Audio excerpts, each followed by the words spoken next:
Oke, Assalamualaikum warahmatullahi wabarakatuh.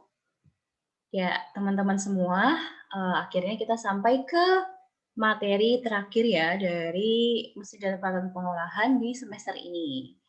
Dan mohon maaf nih, kayak seperti video sebelumnya ya, ini in English gitu ya, pakai bahasa Inggris, tapi insya Allah saya akan menjelaskan pakai bahasa Indonesia, dan itu pun saya menjelaskannya juga nggak akan begitu detail banget ya, gitu. Karena ya nanti saya kasih kisi-kisi biar kalian langsung belajar di poin-poin yang akan keluar di ujiannya aja, langsung gitu aja ya. Saya juga nggak yakin soalnya kalian mendengarkan 100% sampai akhir gitu ya, mungkin hanya satu 2 anak saja atau mungkin nggak ada gitu ya. Jadi dari, karena hal itu, saya mungkin akan menjelaskan secara garis besarnya aja, intinya kayak gitu. Oke, untuk, video kali ini tentang filling and packaging equipment, ya intinya tentang, peralatan untuk pengisian atau pengemasan gitu ya. Ya ini, pengertian packaging ya, pasti kan sudah ngerti ya, packaging atau pengemasan atau kemasan, itu adalah an essential activity in the food industry. Virtually every food product is packaged one or more times before it reach the ultimate consumer. Ya intinya, ini merupakan tahap yang sangat penting ya otomatis di bidang industri pangan ya. Iya, kalau nggak dikemas gimana bisa sampai ke kita, gimana kita mau membelinya, gimana kita mau mengkonsumsinya, ya kan? Jadi tahap pengemasan juga salah satu tahap yang paling penting dan tahap akhir. Dan bahkan kalau di poin HACCP gitu ya teman-teman, pengemasan pasti selalu masuk ke titik kritis gitu ya. Kenapa ya? Karena ya endingnya gitu ya, semuanya bergantung dari situ gitu. Kalau produknya sudah bagus, prosesnya bagus, oke, tapi kemasannya nggak oke, misal ada metalnya atau ada kebocoran, kan ya nggak jadi bagus toh, kayak gitu. Jadi intinya merupakan proses yang sangat penting dan merupakan proses terakhir sebelum sampai kepada konsumen, gitu ya. Ya, from farms to processing plants, between processing plants, from processing plants to warehouses to retail outlets, and from retail outlets to consumer. Ya, intinya packaging ini ada yang primer, ada yang sekunder. Ada yang dari bahan mentahnya itu ya waktu sebelum sampai ke perusahaannya misal, tapi dari petaninya, misal umbi-umbian gitu ya, dari petaninya, kemudian mau dibawa gitu untuk diangkut ke perusahaannya. Mungkin ada pengemasannya lagi dulu pakai kantung apa mungkin, pakai karung atau pakai plastik apa gitu ya. Kemudian nanti between processing plants ya. Jadi di antara perpindahan-perpindahan proses yang satu dengan proses yang lainnya mungkin akan sempat ada dikemas dulu, itu tergantung nanti ya produknya apa gitu kan, pasti ada bisa berbeda-beda gitu ya. Intinya di setiap tahap bisa aja ada pengemasan primernya gitu ya, untuk memudahkan untuk tahap proses selanjutnya. Ya, 4 basic function atau 4 fungsi utama dari pengemasan itu adalah containment, utility, protection, dan communication. Containment ya untuk mewadahi itu. Oh, kita udah bikin produknya gitu ya, bentuknya entah cairan, entah bubuk, entah apa ya. Kalau nggak ada wadahnya ya gimana bisa kita belinya gitu kan ya. Containment untuk sebagai bungkus wadah. Utility atau sarana, sarana dalam arti kayak ini hampir sama sih ya, 11-12 dengan pengertian bungkus. Jadi kayak, eee, kontainer untuk mewadahnya, utility adalah ya sarana untuk supaya kita sebagai konsumen bisa mendapatkan produk tersebut nanti untuk dipasarkan, gitu. Ketiga, sebagai protection atau perlindungan, otomatis ya supaya produknya nggak cepat rusak, nggak cepat kadaluarsa gitu ya, nggak cepat terkontaminasi dengan bakteri atau terkena hal-hal, reaksi kimia dan biologis yang kalau mungkin nggak pakai kemasan dia akan lebih mudah rusak gitu ya, intinya untuk perlindungan. Dan yang terakhir untuk communication, maksudnya komunikasi gimana ya Bu? Ya otomatis kan kalau kita beli produk kan di kemasannya ada tertanda kayak label expirednya kapan gitu kan, dia kapan diproduksinya, kemudian ingredients-nya atau bahannya itu komposisinya apa saja gitu kan ya, kira-kira ada alergennya atau enggak, nutrisi gizinya tuh kita dapat apa aja sih dari produk tersebut, ya itu kan merupakan sarana komunikasi secara tidak langsung dari pelaku pelaku usaha gitu ya, produsen kepada konsumennya, seperti itu. Nah tadi ya sudah containment. All products, especially liquids and free-flowing solids, are contained in package to facilitate convenient handling and to avoid spoilage and loss of liquids. Ya, intinya containment ini lebih ke kalau produknya itu bentuknya cair ya biasanya. Jadi untuk yang mewadahi gitu ya, biar punya bentuk di wadahnya itu ya untuk menghindari spoilage, menghindari kebusukan atau kontaminasi dan atau hilangnya cairan atau menghindari kebocoran gitu ya. Itu containment, fungsi dari bungkusan, pembungkus wadah gitu ya. Kemudian utility, dalam arti lebih ke kenyamanannya dan safety-nya, convenience ya kayak easy to handle, easy to open, easy to tear gitu. Jadi kayak utility, sarana untuk kita juga sebagai konsumen untuk supaya mudah meminumnya, mudah memakannya, mudah dilihat, mudah disobek dan sebagainya.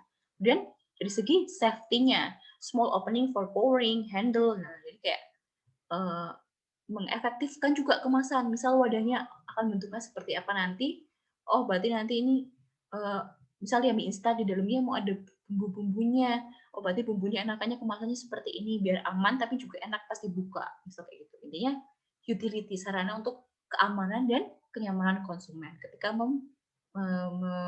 mengkonsumsinya. Gitu. Protection.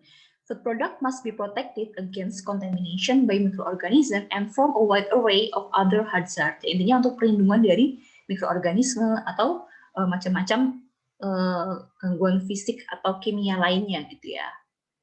Depending on the characteristic of the product and other factors, it may be necessary to provide protection from gain or loss of moisture, oxygen, carbon dioxide, and other constituents. Intinya menghindari kehilangan tertentu, misal teroksidasi gitu ya, atau masuknya oksigen atau keluarnya CO2 atau apapun itu yang bisa mempengaruhi bentuk, warna atau apapun dari si produk tersebut. Gitu. Terus fungsinya lagi juga perlindungan terhadap crushing and other distribution damage ya, terhadap misal buah diwadahin apa gitu ya, biar nggak penyok, biar nggak gampang jatuh, ya biar kok jatuh nggak gampang memar, mungkin memarnya nggak semaksimal kok dia nggak dibungkus gitu kan intinya.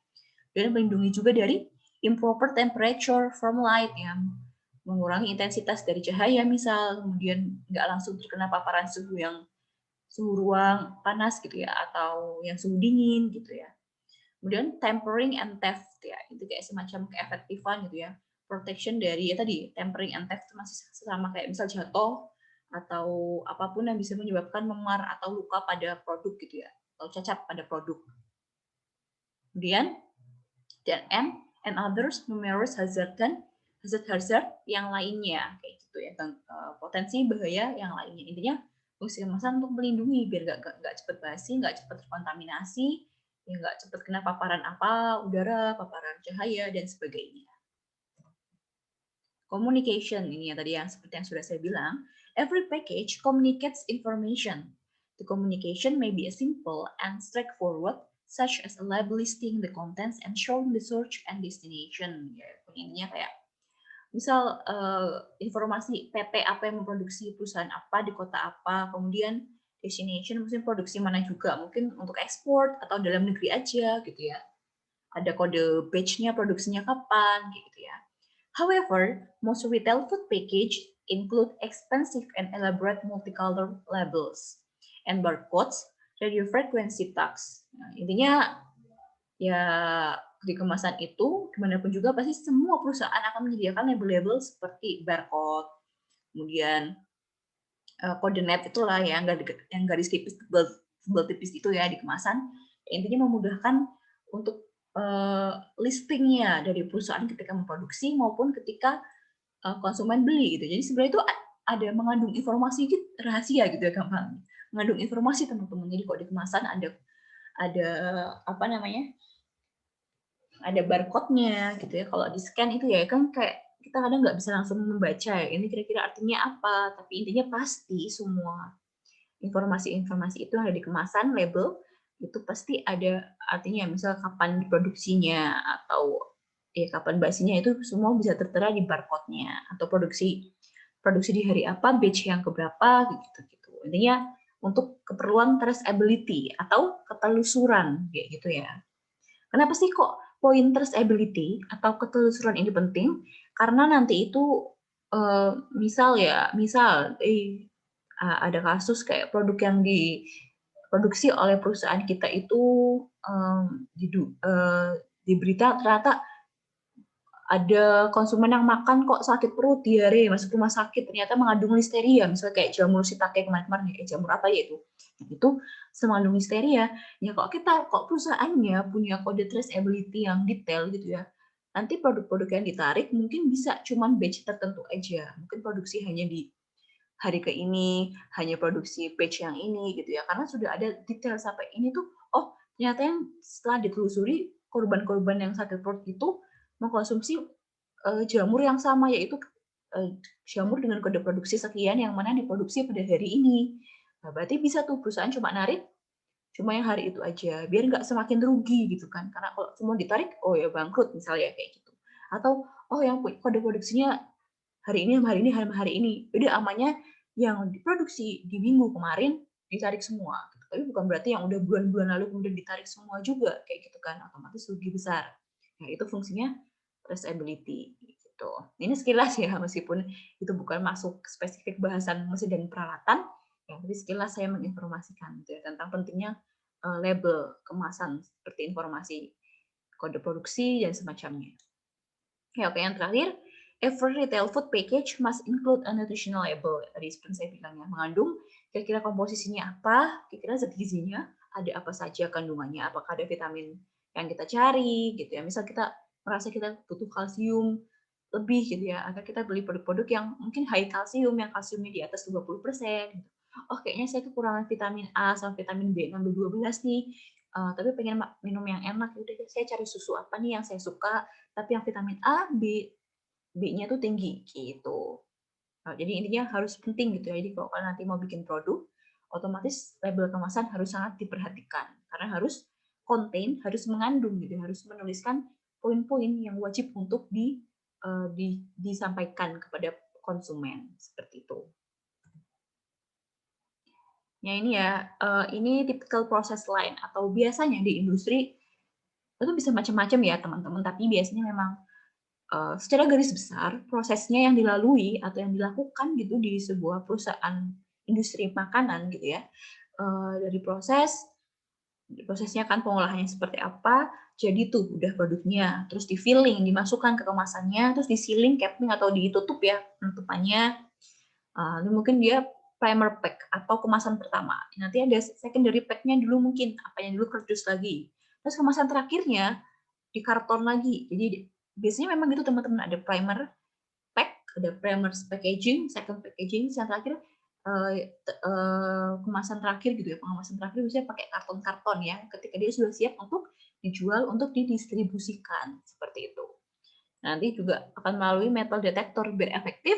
Biasanya yang namanya metal detektor ini memang ketika sudah at least ketika sudah secondary pack gitu ya. Kalau masih primary pack biasanya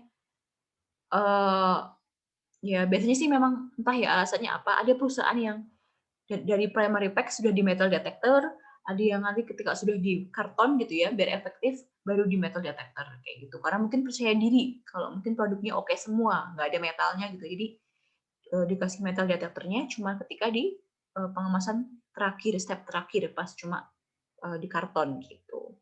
Tapi untuk benar-benar bisa perusahaannya nggak yakin, mungkin bahan-bahannya ada yang sepertinya tinggi akan logam-logam tertentu gitu ya, atau mungkin prosesnya takut apa-apa-apa, akhirnya mungkin ada yang sudah dikasih metal detector dari waktu pengemasan secondary packaging-nya atau sejak bahkan primary packaging-nya seperti itu.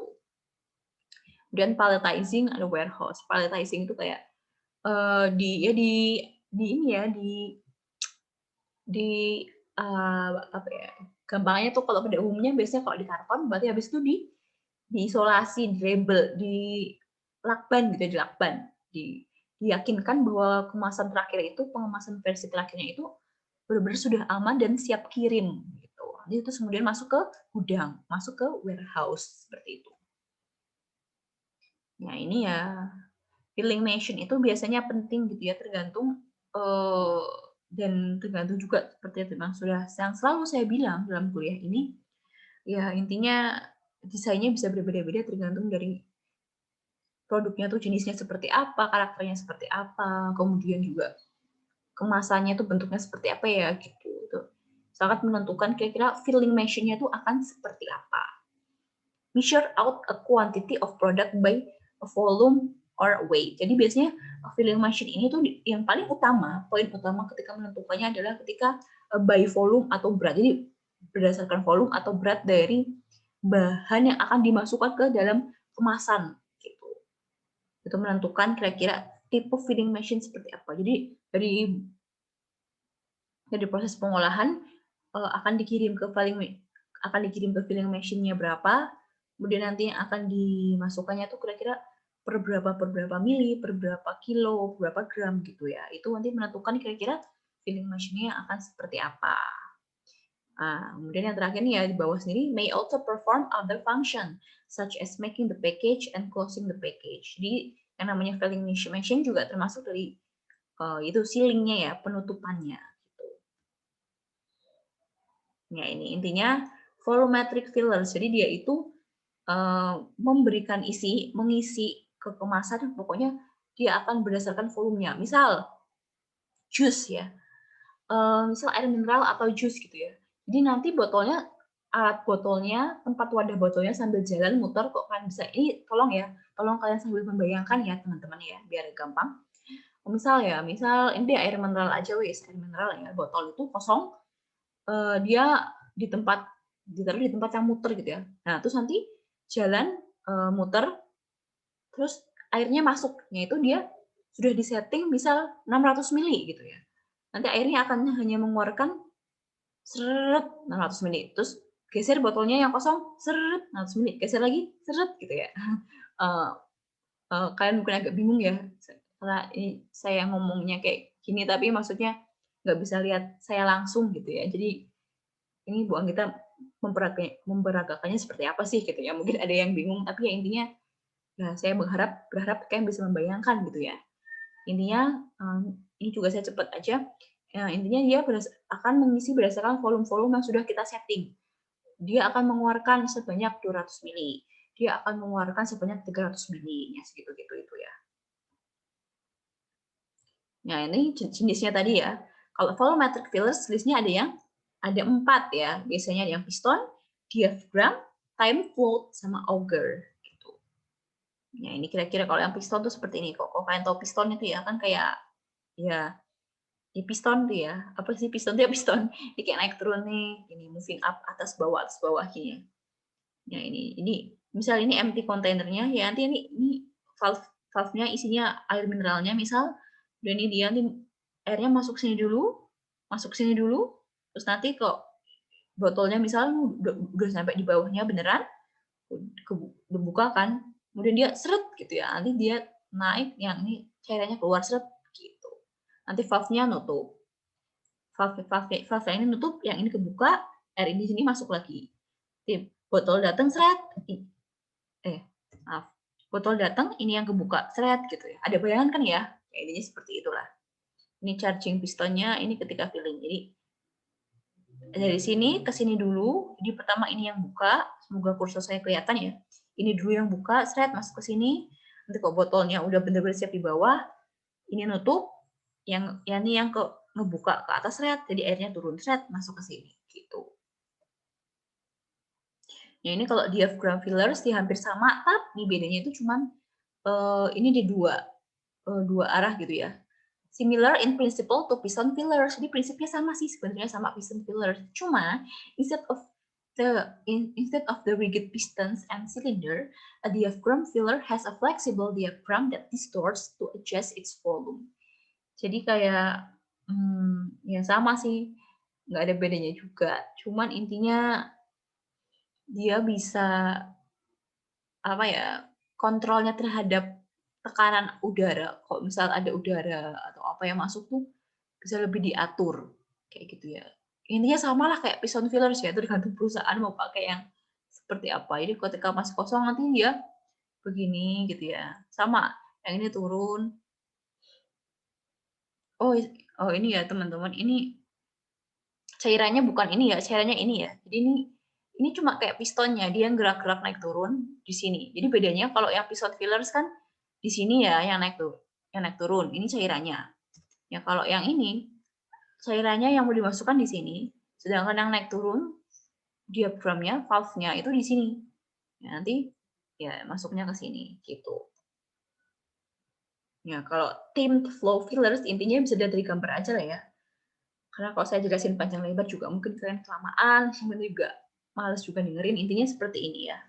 Jadi kalau tadi biasanya pakai kayak piston naik turun begitu, kalau yang dua sebelumnya, ya kalau yang time flow fillers ini gitu ya, berdasarkan ini lebih canggih gitu. Ada timernya gitu ya, automatically kayak misal per berapa second, per berapa detik itu nanti dia muter. Misal setelah 10 detik ngisi dan berhenti. Berhenti berarti dia ininya nutup seret. Nanti ketika dia berapa berhenti 10 detik lagi, ini baru kebuka, ngisi lagi. Terus udah 10 detik dia stop, nutup lagi. Nanti udah siap, botol kosong datang, ini muter lagi 10 detik untuk pengisian, seret. Jadi dia berdasarkan kecepatan penentuan timer ini bisa berdasarkan kecepatan laju air gitu ya. Jadi kayak ini airnya misalnya cairannya seberapa, 600 ml mau masuk ke botol dengan diameter pipa segini bisa penuh itu berapa second gitu misalnya ya. Itu timernya yang diusung ke sini gitu. Ya ini kalau auger filler. Ini hampir sama sih dengan piston, cuma kok piston kan naik turun. Kalau ini dia berdasarkan ini nih dia muter, ada agitator di sini atau dan juga ada ini kayak apa ya? Kayak screw ya, kayak screw gitu dia muter.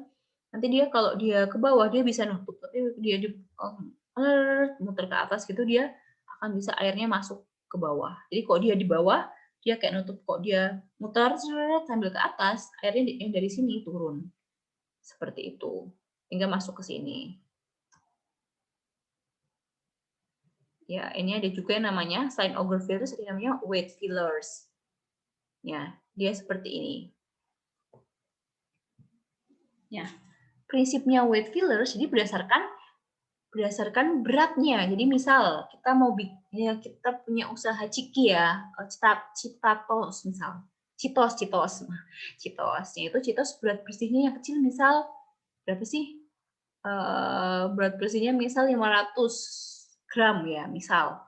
Ya nanti ya intinya dia bergeraknya berdasarkan dia ini produknya banyak di sini, kemudian turun. Ya dia di sini ini timbangan pertama dia memasok 500 gram. Di sini baru dia memasukkannya lagi ke kemasannya yang kosong tadi.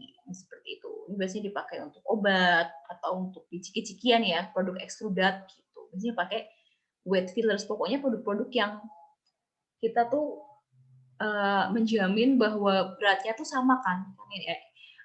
Ini juga yang sering dipakai di industri, biasanya pakai net weight fillers ini ya teman-teman, karena yang namanya industri ya, kalau beratnya nggak sama gitu ya, selain konsumen bisa protes, ya juga kita rugi dong perusahaan. Kalau misal ada ciki-cikian yang satunya isinya 500 gram, satunya isinya 700. Pokoknya nggak konsisten isinya kan ribet juga ya. Gitu. Jadi biasanya kalau produknya cair-cair gitu pakai alat pengisian seperti sebelum-sebelumnya teman-teman gitu ya. Tapi kalau alatnya kering gitu ya, maksudnya produknya bahannya tuh kering kayak ciki-cikian atau obat-obatan ya, itu pokoknya biasanya pakai net weight fillers. Pokoknya karena beratnya harus sama semua. Biasanya pakai weight fillers. Ada juga yang pakai gross weight fillers. Bedanya apa dengan yang net? Jadi dia langsung gitu ya. Maksudnya kalau di sini kan, maaf, loh, ya. Kalau di sini kan dia kayak jatuh ke sini dulu, ya nanti dia di sini kayak ada scale penimbangannya kan di sini kayak membantu memasukkan. Ya kalau di sini dia weight-nya itu sudah di nggak ada weight-nya tuh di sini ya. Jadi kalau yang ini weight-nya sebelum masuk, kalau yang ini weight-nya, timbangannya ya, timbangan maksudnya. Kalau ini timbangannya sebelum masuk, kalau yang gross weight fillers timbangannya di bawah produknya, di bawah kemasannya. Jadi ketika udah masuk produknya, baru dia nimbang. Jadi kemasan sama beratnya produknya berapa gitu. Nah, ini ada yang arrangement-nya lebih rumit lagi.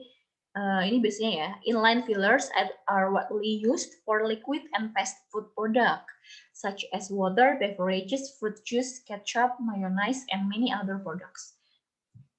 Ya, biasanya produknya untuk produk berbentuk agak kental atau seperti pasta atau minuman nih biasanya pakai ini juga, bisa pakai arrangement inline gitu ya. Jadi misal ada, jadi sensornya digabung di sini teman-teman. Jadi ini botol yang kosong, ini sensor dulu ya. Tuh, bisa untuk sensor apakah ada logamnya juga mungkin ya, kayak metal detector lah di situ. Nah, di sini supply tank atau pengisiannya. Filler di sini nanti dia ngisi, ada jeda waktu, dia isinya per 4-4. Jadi kan biasanya yang tadi itu, kalau bukan yang ini ya teman-teman, dia tuh isinya satu-satu. Tapi kalau arrangement inline, dia tuh bisa kayak membuat ini itu dibikin barisan gitu. Misal botol ya, per 4-4 gitu. Jadi ini langsung isi 4. Ya, nanti dia makanya ada time delay sensornya, ada sensornya sekali. Biasanya perusahaan ngasih juga kayak detektor metal atau apa di sini, atau murni cuma time delay sensor. Jadi kayak pokoknya biar cuma 4-4, nanti setiap udah 4 ada jedanya berapa detik, sehingga nanti yang masuk sini juga cuma 4 kayak gitu. Jadi sudah disesuaikan juga dengan kecepatan conveyor-nya ini kayak gitu. Yang ada lagi hampir sama dengan yang arrangement ini, cuma ini kan inline ya, atau kayak baris gitu ya, kayak garis satu, itu dua aja teman-teman. Ya kalau yang rotary itu sama prinsipnya, cuman dia muter. Ya ini tadi yang saya bilang ya, kalau pengisian botol air aqua atau apa gitu ya, minuman biasanya kayak gini. Jadi botolnya tuh di tempat yang kayak gini, muter gitu ya.